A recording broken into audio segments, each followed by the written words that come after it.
Okay, here are a few more examples that I'm going to run through, and then this will finish up the examples for Chapter 2.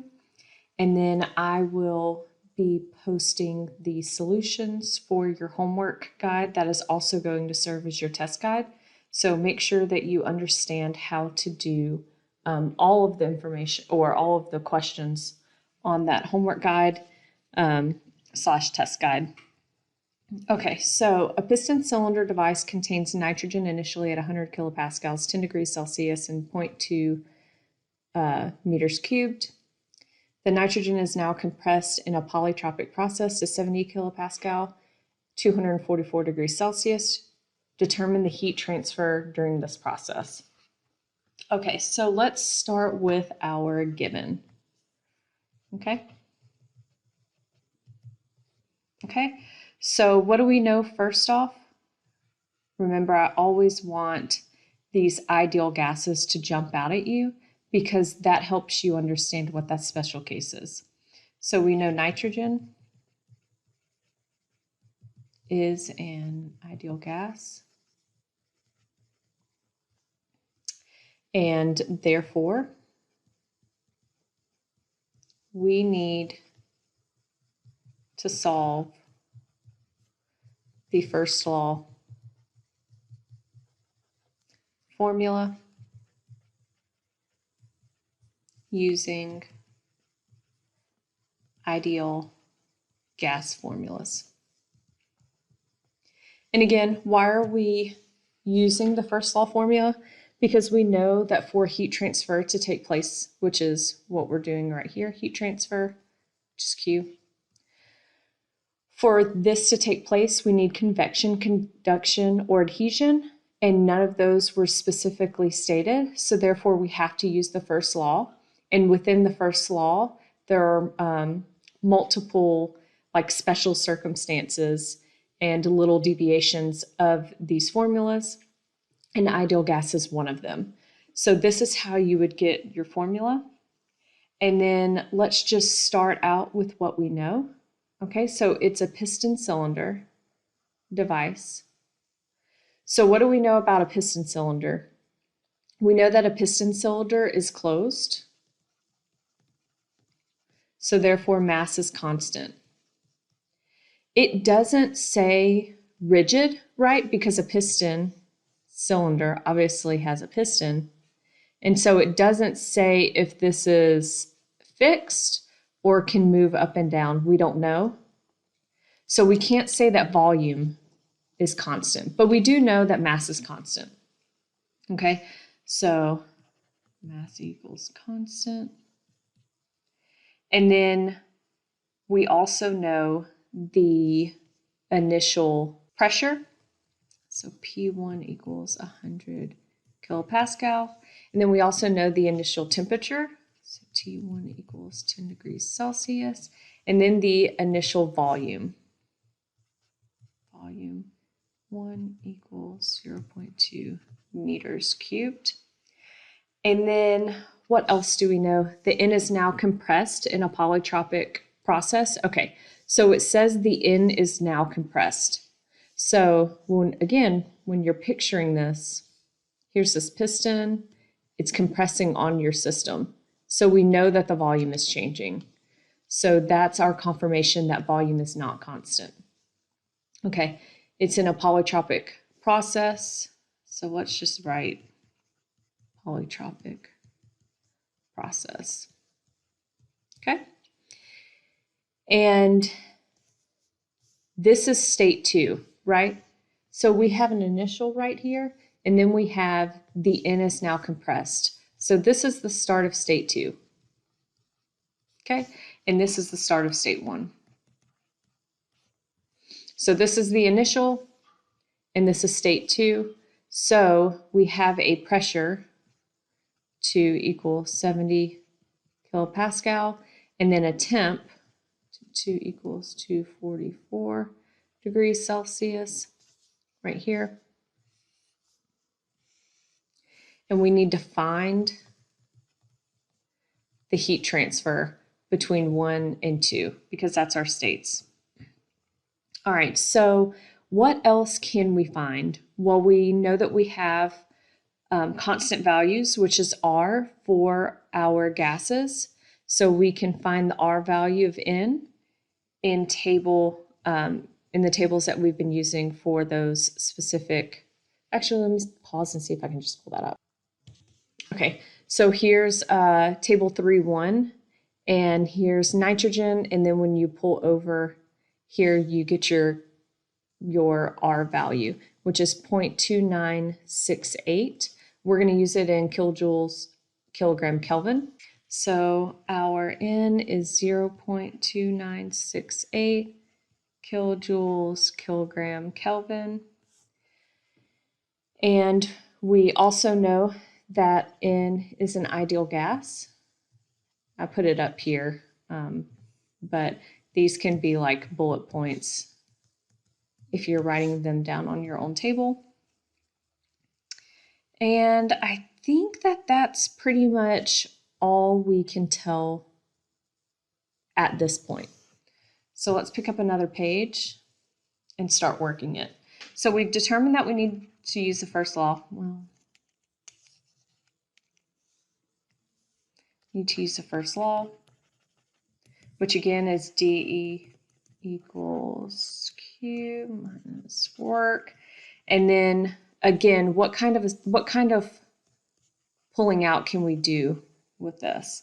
So we know that this is total energy, so we can do the change of kinetic energy plus the change in potential energy plus the change in heat or internal energy. So we can pull that out. Also, we are going to assume GKE equals dPE equals 0 because there's no mention of velocity or elevation change. And also, if you're a little bit lost and am not kind of following through and you haven't gone and watched that video that I just posted of like the big picture, then I highly recommend you stop watching this and go and watch that because that walks you through everything. And if you have watched that and you're still not following through on these steps, go back and watch it again and maybe a little bit slower or take some notes. And then if you're still just not like following along, then email me and we'll see what's going on. Okay, so we can assume that these are 0, so we can omit these. And then again, just like we did in the last video, we can pull this du out to u2. This goes to u2 minus u1. And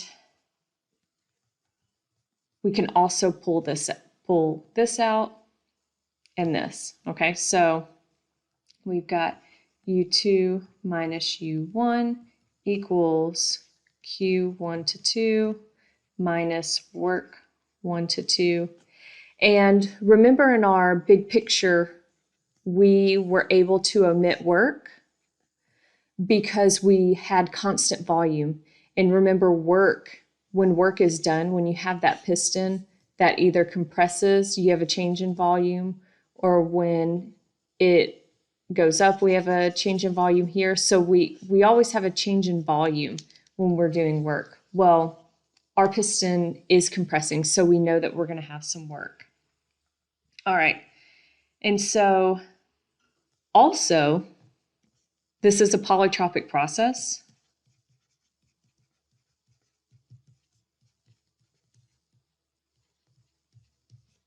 So we know we have work. So do you remember in the lecture that I posted, when we were discussing work, we were discussing how work has a polytropic process. So even if you weren't able to kind of correlate those between volume, the word polytropic process should clue you into work happening.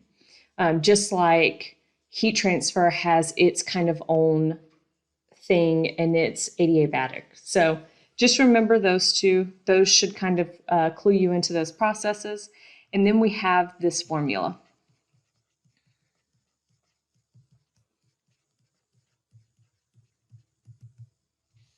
Okay, so PVN equals C, and then we can pull this out to P1, V1, N equals P2, V2, N equals C. Okay, and so what do we know about this stuff? This is known. This is known. This is known. We don't know volume at state 2, but we can get this. We can get this. And how can we get volume at state 2? We have an ideal gas, and so we can use the ideal gas law.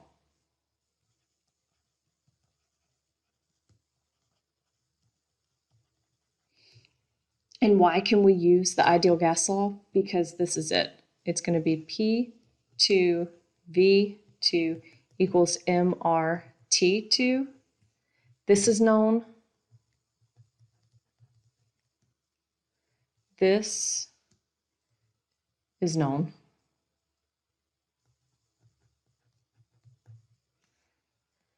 Known. Don't know this. And we also don't know the mass, okay? So, but what do we know about mass? What is on our knowns or our findings or blah, blah, blah? Well, we know that mass is constant, right? Because we have a closed system. So while we're not entirely sure right now what that mass is, we do know that whatever it is, it's constant. Okay, and so let's work on finding mass because that's really all we need to solve for volume at state 2 because we can just move this P2 over. So for mass, we can just rearrange this formula. We've done this quite a few times, so this should be very familiar to all of you. Our T1. And so we're doing this for the first state because we do have this data, okay? We do have P1, V1, R, and T1. And so what we can do from here is find the mass and then say, well, it's constant, so we can plug it in for state 2. So M equals 100 kilopascals, 0.2 meters cubed, okay, 0.2969 kilojoules, kilogram Kelvin, and then 283 Kelvin. Okay, and then this mass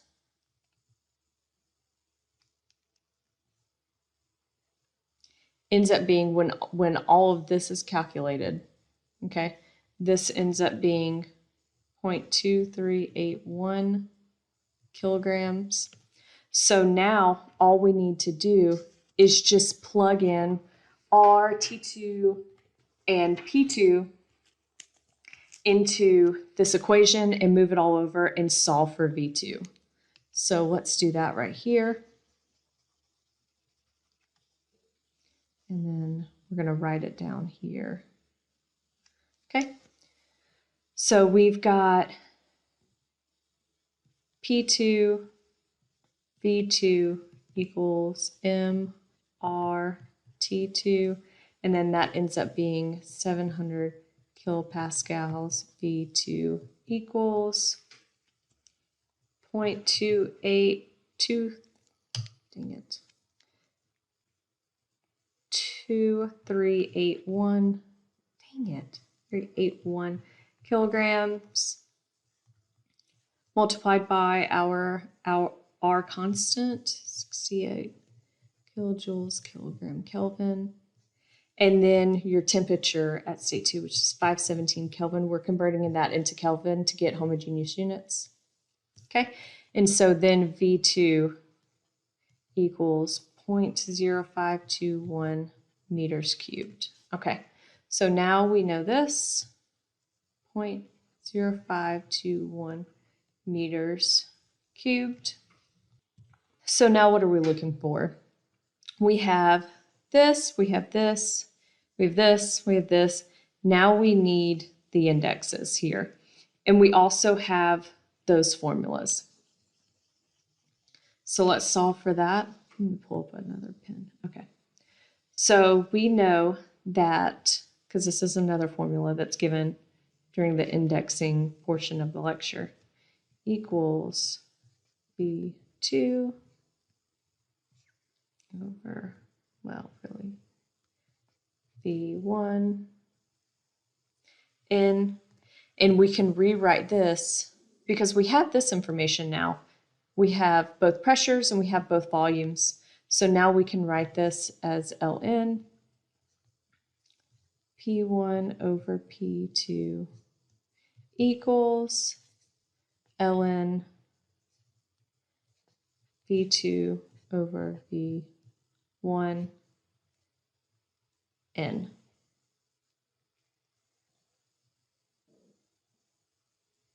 Okay, so these are how you get to find this index right here. And then let's just pull that out to N equals Ln P1 over P2 over Ln V2 over V1.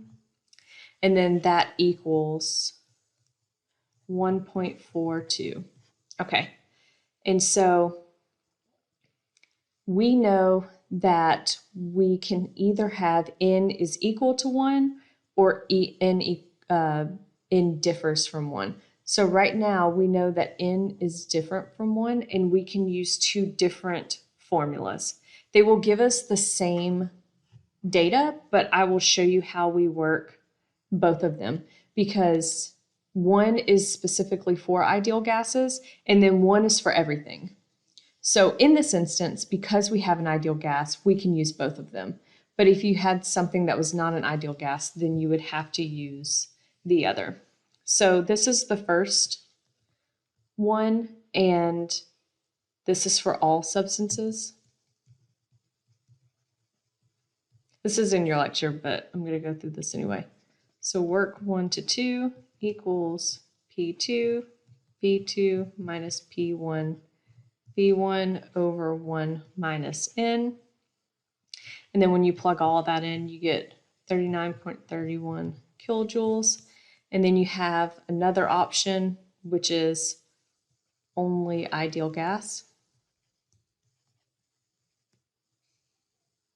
And then this is just slightly different, just pulling in that those constants. 2 minus T1 over 1 minus N equals 39.31 kilojoules. Okay, so you can use either one, but I highly encourage you to use the one that is most appropriate, which I do find is the ideal gas, especially because, I mean, you have all of this data also, but you have the R constants and you're going to be using those things a lot in this formula, so, or within this equation. So for me, it's almost just a little bit easier. So again, just want to point out that this is the polytropic process formula, and that because we have an ideal gas, we can move this to this. Okay, and so now that we have all of the information that we need, we can plug it in to our first law formula right here. So I'm just going to pick up a new page, do this. Okay, so let's pull this up. rewrite it.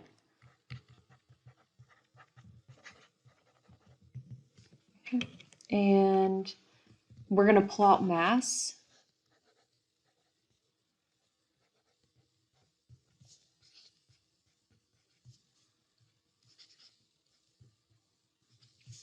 We have this. We were able to solve for it. And then we have this. We need this. And where do we get this?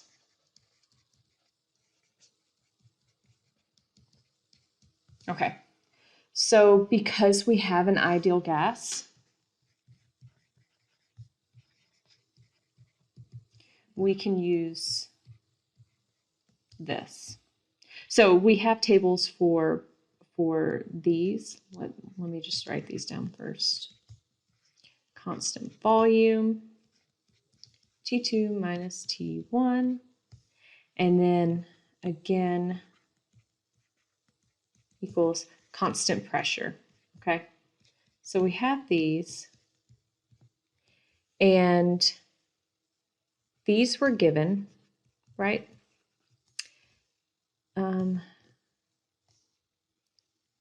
This are tables, okay?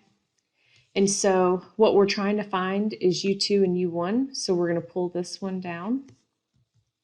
And so mass U2 minus U1. Let's just rewrite our work formula. And then what we're going to do is we're going to plug this into this, right? Because that equals, they're the same. Okay, so then that goes to constant volume, 2 minus T1 equals Q 1 to 2 minus work 1 to 2. And then where do we get this? These tables are A20. And for us, CV at T average, because remember, this is that point in the lecture when I said, hey, if you're only given one, use that one. But if you're given two, find the average. So that's what we did here. And we have 400 degrees Kelvin. And then that ends up being 0.747 kilojoules kilogram Kelvin. Let me see if I can pull those. Okay, so here this is table 20. And so we would go down to 400, which is our average temperature. And then we would go over to nitrogen, and we need CV. So that's 0.747. So that's where we get that CV value. And then let's just plug that in. So, and we're going to isolate Q1 to 2 because that's what we're needing. Mass CV, T2 minus T1 plus work 1 to 2. And then that equals, I'm just plugging it. Well, you know, I'll go ahead and write them out just so that you can follow along.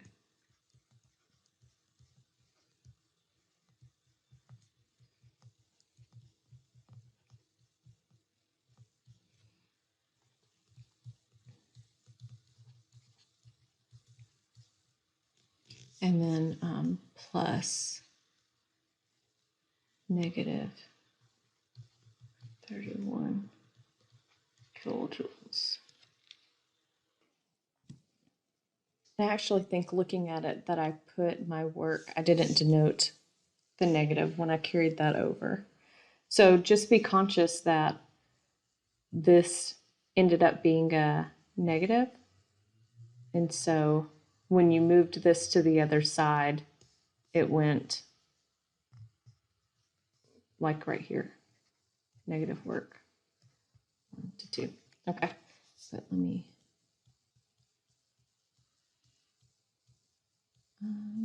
okay. Okay, so when you solve all of this out, it ends up being 0.319 kilojoules. Okay, so we've got that.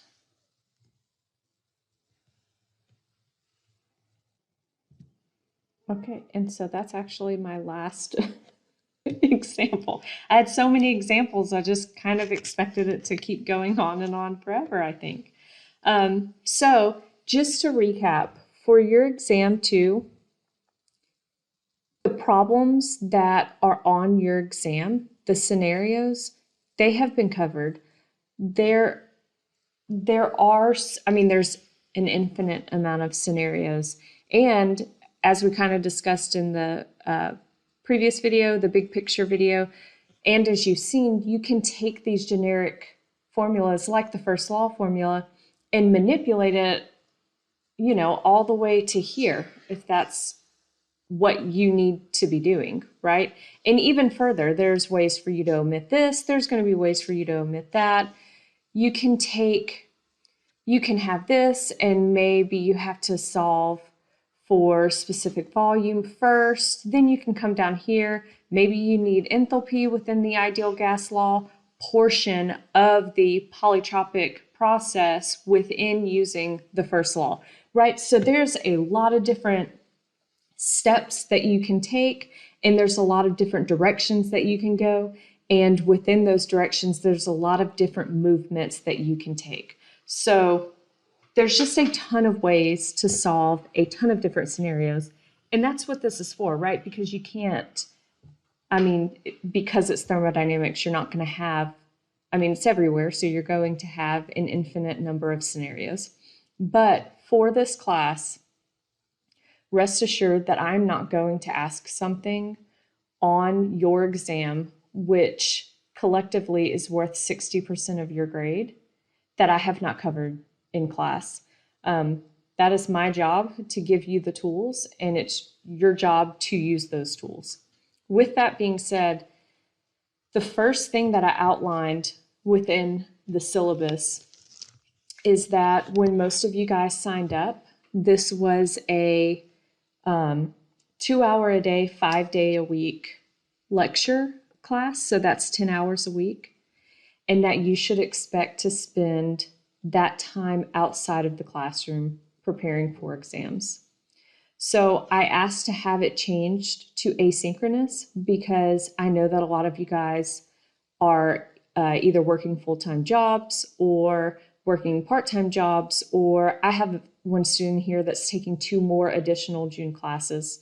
Some of you have co-ops, right? So there's a lot of different things that are also priority in your life. So I asked to change that to asynchronous because when you start getting into these problems, it's not something that you can solve really quickly, or it's not something that you can just follow along and say, oh, I've got it. I just know that when I see polytropic process, I just do these other 50 steps and I will get it.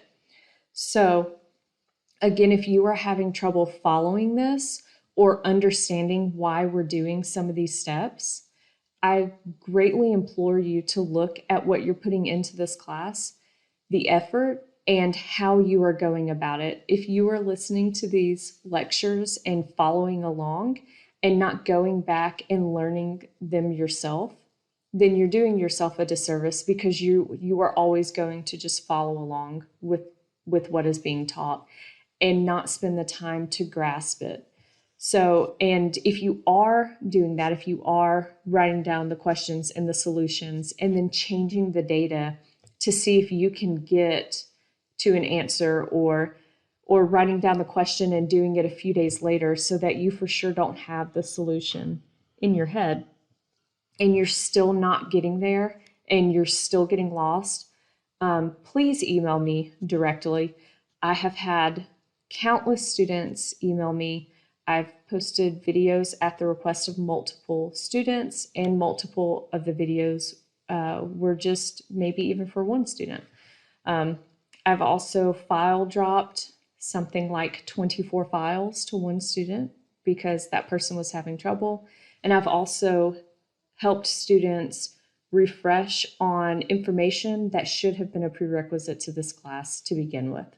So there is no shortage of help on my end that is available for you.